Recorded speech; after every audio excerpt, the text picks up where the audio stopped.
우리 다 함께 사도신경으로 우리의 신앙을 고백드리시면서 6월 17일 화요일 아침 예배를 우리 하나님 앞에 올려드리겠습니다. 나는 전능하신 아버지 하나님 천지의 창조주를 믿습니다. 나는 그의 유일하신 아들 우리 주 예수 그리스도를 믿습니다.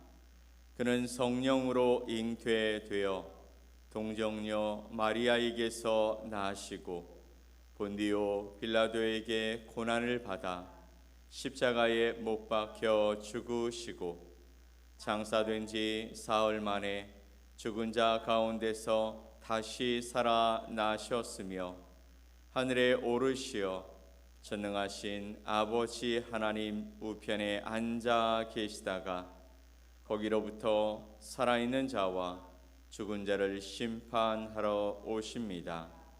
나는 성령을 믿으며 거룩한 공교회와 성도의 교제와 죄를 용서받는 것과 몸의 부활과 영생을 믿습니다. 아멘. 우리 찬송 488장 함께 찬양드리겠습니다.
오늘 함께 보실 하나님의 말씀은 시편 77편 1절로 9절 말씀입니다.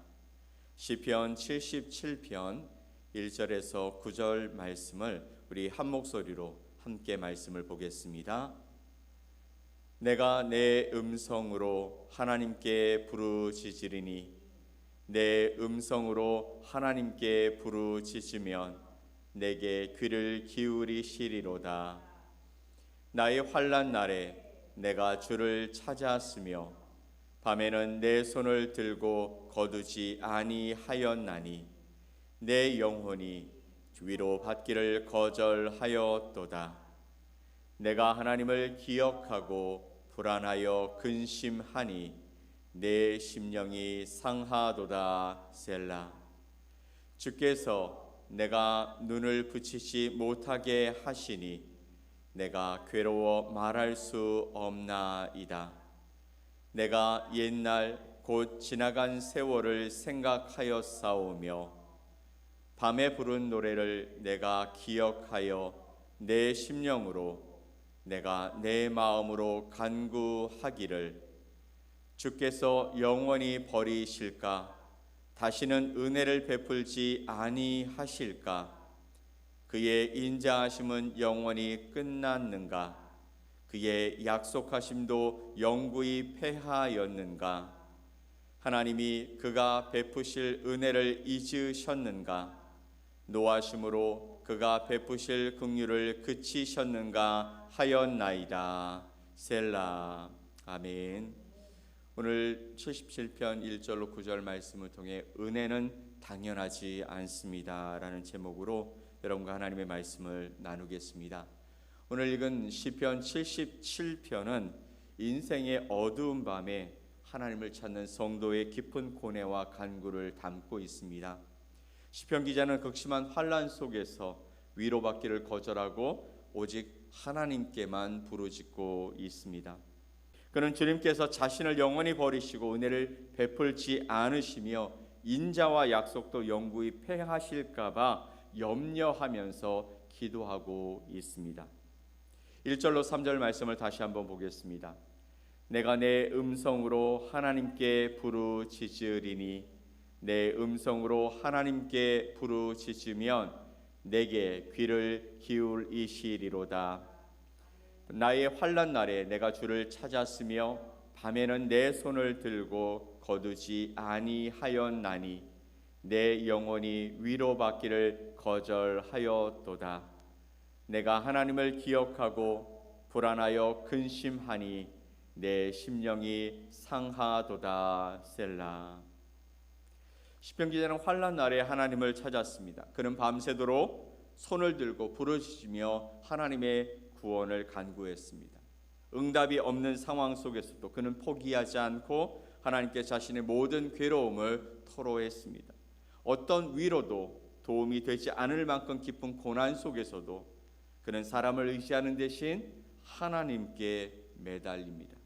그는 하나님을 생각하며 불안하고 근심에 잠겼습니다. 하지만 역설적으로 그 불안함 속에서 하나님을 더 깊이 더 온전하게 찾으려고 애쓰며 나아가고 있습니다. 이때 시편 기자가 이 환난 날에 한 일이 무엇일까요? 그는 자신의 음성으로 하나님께 간절히 부르짖었고 또 하나님께서 자신의 부르짖음에 귀를 기울이시리라고 믿고 간구합니다. 고통스러운 밤에도 잠을 이루지 못하고 하나님께 구원을 구했습니다. 또 사람들의 위로가 아닌 오직 하나님께로부터 오는 위로를 갈망하며 기도했다라고 고백하고 있습니다. 그러면 우리의 삶에도 이런 시편 기자와 같은 환난 날이 찾아올 수 있지 않겠습니까? 그럼 우리는 무엇을 해야 할까요? 예상치 못한 어려움이 있을 수 있고 감당하기 힘든 고통 속에서 우리는 절망하고 좌절할 수 있습니다.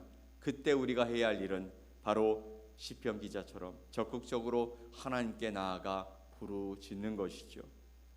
직장에서의 갑작스러운 위기가 우리의 삶에 찾아올 수도 있습니다. 가족의 건강에 문제가 생겨서 그것이 우리 가정 안에 큰 환난과 또 아픔이 될 수도 있습니다. 미래에 대한 불확실성 때문에 우리를 불안하게 만들고 근심하게 만드는 수많은 문제들이 있을 수 있잖아요.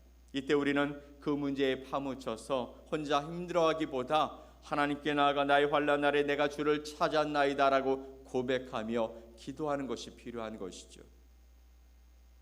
여러분, 하나님 앞에 나아가지 않는 것이 가장 큰 아픔이고 가장 큰 믿음 없음의 문제입니다. 문제가 생기면 하나님 앞에 나아가는 것이 당연합니다. 문제 속에서 하나님께서 우리에게 말씀하실 것이 있고 그 말씀을 통해 우리가 변해야 할 것, 우리가 또 붙잡아야 할 것, 우리가 서야 할 것, 우리의 믿음의 부분들을 가늠하며 하나님이 우리와 함께 하시는 그 놀라운 길들을 보여주시고자 문제들이 생길 수 있기 때문입니다. 그렇기 때문에 우리는 하나님 앞에 나아가 엎드려 기도하는 것이죠. 단순히 푸념하는 것을 넘어서 우리의 간절한 마음을 담아 손을 들고 주님께 부르짖는 것, 그것이 우리가 하나님 앞에 나아가 하나님의 이름을 부르며 하나님이 이루실 것을 기대하며 나아가는 그런 삶인 줄 믿습니다. 오늘 4절로 9절 말씀을 다시 한번 보겠습니다. 주께서 내가 눈을 붙이지 못하게 하시니 내가 괴로워 말할 수 없나이다. 내가 옛날 곧 지나간 세월을 생각하여 싸우며 밤에 부른 노래를 내가 기억하여 내 심령으로 내가 내 마음으로 간구하기를 주께서 영원히 버리실까? 다시는 은혜를 베풀지 아니하실까? 그의 인자하심은 영원히 끝났는가? 그의 약속하심도 영구히 패하였는가? 하나님이 그가 베푸실 은혜를 잊으셨는가? 노하심으로 그가 베푸실 긍휼을 그치셨는가 하였나이다. 셀라. 기도에도 응답이 없습니다. 현실은 암담합니다. 그때 시편 기자의 마음에는 그가 가지고 있었던 신앙, 그것 확신조차도 흔들리고 있었습니다. 그는 괴로워서 잠을 이루지 못했고 지나간 세월을 생각할수록 근심이 깊어졌다라고 고백합니다. 과거에는 감사 찬양을 드렸던 밤이 이제는 응답 없는 고통의 시간이 되었습니다. 그는 마치 하나님께서 멀리 계신 것처럼 느끼며 다음과 같이 질문을 던집니다. 주께서 영원히 저를 버리십니까? 다시는 은혜를 베풀지 아니하십니까? 인자하심은 영원히 끝났습니까? 당신의 약속도 영구히 폐하였습니까? 하나님이 베푸실 은혜를 잊으셨습니까? 노하심으로 베푸실 긍휼을 그치셨습니까? 이 질문들은 그가 얼마나 절망의 깊은 곳에 처해 있는지를 보여주고 있습니다. 믿음의 영웅이라 할지라도 믿음이 흔들릴 때가 있습니다. 그렇게 기도에도 응답이 없고 하나님이 멀게만 느껴질 때 우리는 어떻게 해야 할까요? 바로 하나님 앞에 그 하나님의 약속을 더 굳게 믿고 하나님께 나가야 할 줄 믿습니다. 독일의 작가 에드빈 드빙거의 소설 그래도 신은 침묵한다라는 부분이 있습니다. 거기에 보면 스탈린그라드라는 전투에서 그 끔찍한 전투의 상황 속에서 그는 왜 하나님이 침묵하셨는가 묻고 있습니다. 우리의 삶의 고통 속에서 하나님의 침묵을 경험할 수도 있습니다.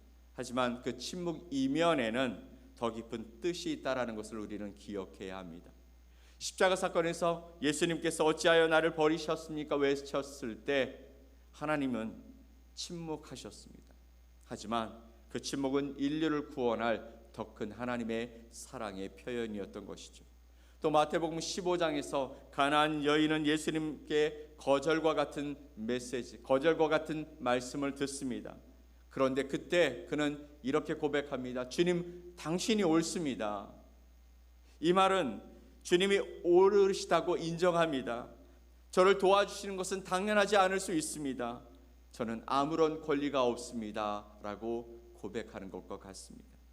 그러므로 은혜는 당연하지 않은 것이죠. 우리는 하나님의 은혜를 받은 어떤 권리도 없습니다.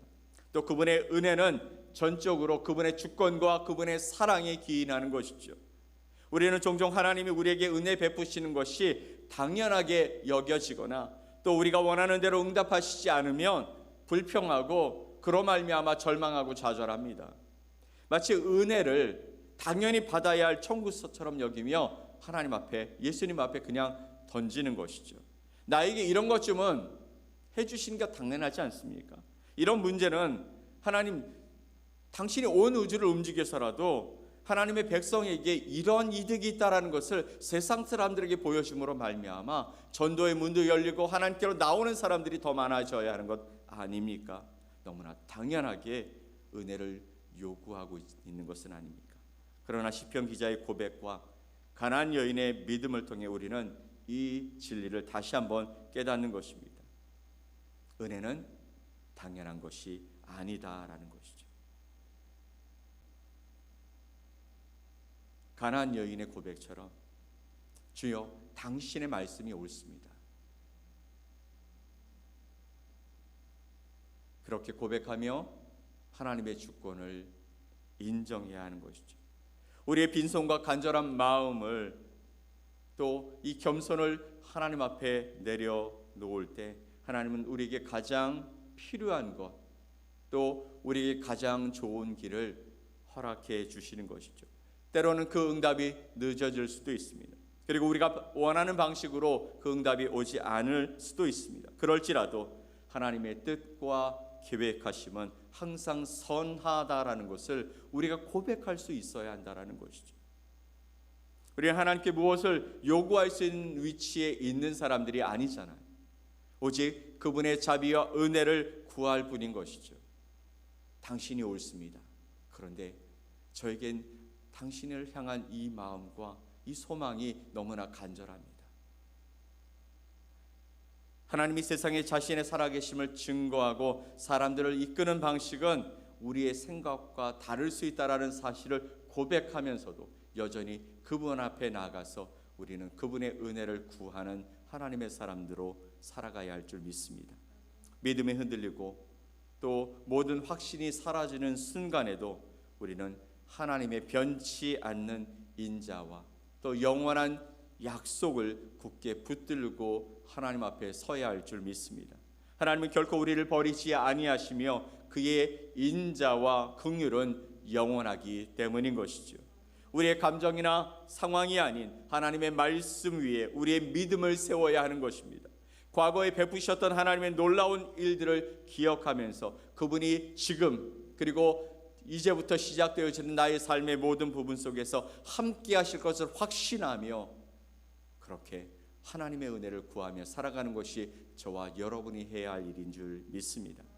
은혜는 당연한 것이 아니기에 우리는 더욱 간절히 그분을 찾아야 합니다. 삶의 어려움 속에서 위로를 거절하고 또 오직 하나님께 부르짖었던 시편 기자처럼 우리는 하나님의 얼굴을 구하며 그분의 자비를 간구하면서 하나님, 그럼에도 불구하고 제게는 당신의 사랑과 은혜가 필요합니다.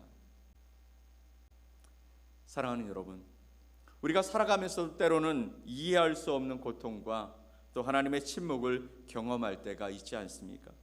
그때 기억해야 할 것은 은혜는 당연하지 않다라는 것이죠.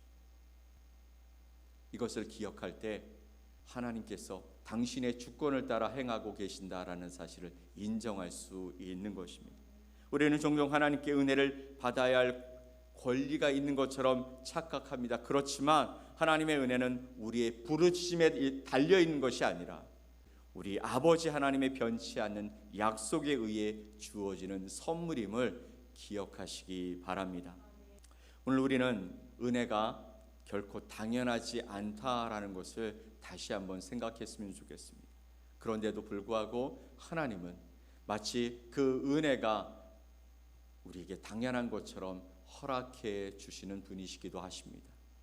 그러므로 하나님의 그 놀라운 주권과 사랑을 기억하면서 하나님 곁에 머물며 하나님 앞에 늘 간구하며 하나님과의 그 관계를 소홀히 하지 아니하고 살아가는 저와 여러분이 됩시다. 하나님이 우리에게 복 주시고자 옆에 계시지만 하나님 앞에 우리의 마음과 중심을 믿음으로 세워가지 않는다면 우리는 그 복이 복인 줄 모르고 지나칠 수도 있는 것입니다. 그러므로 우리 안에 드려진 어둠의 그림자 속에서도 살아계신 하나님, 우리의 삶의 빛 되신 그 하나님을 바라보면서 하나님, 당신은 옳습니다. 그러므로 저는 당신 앞에 나아가겠습니다. 이 믿음 안에 서서 오늘도 우리의 믿음의 발걸음을 하나님 앞에서 한 걸음 한 걸음 앞으로 나아가는데 달려가는 우리의 마음, 우리의 믿음이 될 수 있도록 주님 앞에 온전하게 오늘 이 아침에도 기도하며 나가는 저와 여러분이 되시기를 예수 그리스도의 이름으로 간절히 축원드립니다. 아멘. 우리 함께 기도하겠습니다. 하나님 감사합니다. 시편 기자가 그 절망의 어두움 속에서 하나님을 향해 기도해도 응답이 없는 것처럼 또 하나님의 놀라운 사랑과 과거에 허락하셨던 은혜가 지금은 아무것도 없는 것처럼 그렇게 하나님이 멀리 계신 것처럼 느껴졌을 그때에도 그는 하나님의 살아계심을 또 하나님의 그 놀라운 역사가 있을 것임을 기대하며 하나님 앞에 나아가 간구합니다. 은혜는 당연한 것이 아니지만 그럼에도 당신의 백성들을 향해 하나님은 당연한 것처럼 은혜를 베푸시는 하나님이심을 고백하면서, 그렇게 그것을 믿으면서 나아갔던 시편 기자의 고백처럼 우리의 절망의 어두움의 그 순간에 하나님 앞에 나아가 엎드리며 기도하며 간구하며 주님의 은혜를 구하는 주의 백성들이 되게 하여 주시옵소서. 절망 속에 빠져 있는 하나님의 사람들이 있습니까? 또 아버지 하나님, 그것이 힘들고 어려워서 하나님을 놓고 있는 자들이 있습니까? 하나님, 그들 가운데 찾아가셔서 살아계신 하나님, 은혜를 베푸시는 하나님, 그들과 함께 하셔서 그 믿음의 길들을 세워가시는 하나님이 나의 아버지 되심을 고백하며 그 고백이 날마다 또 앞으로의 우리의 삶을 이끌어가는 놀라운 믿음이 될 수 있도록 우리를 인도해 주시옵소서. 오늘도 새로운 하나를 주셨습니다. 믿음의 눈을 떠서 아버지 이 길을 걸어가게 하여 주시고, 하나님께서 말씀하시는 그 말씀이 우리의 가슴을 울리고 우리의 삶을 새롭게 하는 놀라운 약속의 말씀이 될 수 있도록 은혜를 더해 주시옵소서. 그렇게 하실 주님을 기대하며 예수 그리스도의 이름으로 기도 올리옵나이다. 아멘. 하늘에 계신 우리 아버지여, 이름이 거룩히 여김을 받으시오며 나라가 임하시오며 뜻이 하늘에서 이루어진 것 같이 땅에서도 이루어지이다. 오늘 우리에게 일용할 양식을 주시옵고, 우리가 우리에게 죄 지은 자를 사하여 준 것 같이 우리 죄를 사하여 주시옵고, 우리를 시험에 들게 하지 마시옵고 다만 악에서 구하시옵소서. 나라와 권세와 영광이 아버지께 영원히 싸움나이다. 아멘.